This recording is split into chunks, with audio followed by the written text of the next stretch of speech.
അപ്പോൾ എല്ലാവർക്കും ഒരു പുതിയ വീഡിയോയിലേക്ക് സ്വാഗതം. ഇന്ന് നമ്മൾ ഉണ്ടാക്കുന്നത് ലിവർ ഫ്രൈ ആണ്.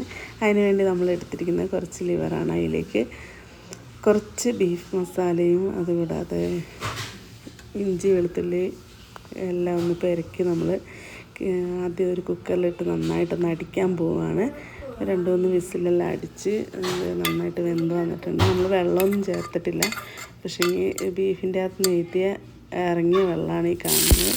അതിന് ശേഷം നമ്മളൊരു ചീനിച്ചട്ടി അടുപ്പത്ത് വെച്ച് അതിലേക്ക് കുറച്ച് വെളിച്ചെണ്ണ വെച്ചിട്ട് അതിൽ കുറച്ച് ചെറിയ ഉള്ളി, നമ്മൾ ചെറിയ ഉള്ളിയാണ് ഉപയോഗിക്കുന്നത്, ചെറിയ ഉള്ളി, വെളുത്തുള്ളി, കറിവേപ്പില ഇത്രയിട്ട് നന്നായിട്ടൊന്ന് വഴറ്റിയെടുക്കാൻ പോവാണ്. അതിന് ശേഷം നമ്മൾ കുറച്ച് കുരുമുളക് പൊടി, കുറച്ച് മല്ലിപ്പൊടി, കുറച്ച് മുളക് പൊടി, ഒരു 1/4 ടീസ്പൂൺ വെച്ചിട്ടാണ് നല്ല കുരുമുളക് പൊടിയാണ് ഏറ്റവും കൂടുതൽ ചേർക്കേണ്ടത്.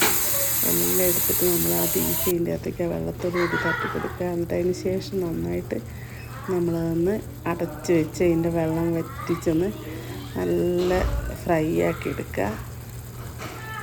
ഏറ്റവും ഫ്രൈ ആക്കി എടുക്കുകയാണെങ്കിൽ അതിന് ലിവറിൻ്റെ ആ ഒരു ടേസ്റ്റൊന്നും വരില്ല. നമ്മൾ ആദ്യമായിട്ടാണ് ഇത് ചെയ്യുന്നത്. അത്രയും വറ്റിയാലാണ് അതിൻ്റെ ലിവറിൻ്റെ ടേസ്റ്റെല്ലാം ഇല്ലാതിരിക്കുള്ളൂ. എല്ലാ ആൾക്കാർക്കും ഇഷ്ടപ്പെടണമെന്നില്ല.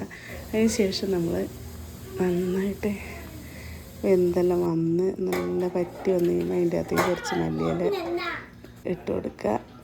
എന്നിട്ടൊന്ന് അടച്ച് വയ്ക്കുക. കുറച്ച് നേരം കഴിഞ്ഞതിന് ശേഷം ആവശ്യത്തിന് സെർവ് ചെയ്യുക. ഇതായിരുന്നു അപ്പോൾ നമ്മുടെ ഇന്നത്തെ വീഡിയോ. നിങ്ങൾക്ക് എല്ലാവർക്കും ഇഷ്ടമായി കാണുമെന്ന് വിചാരിക്കുന്നു.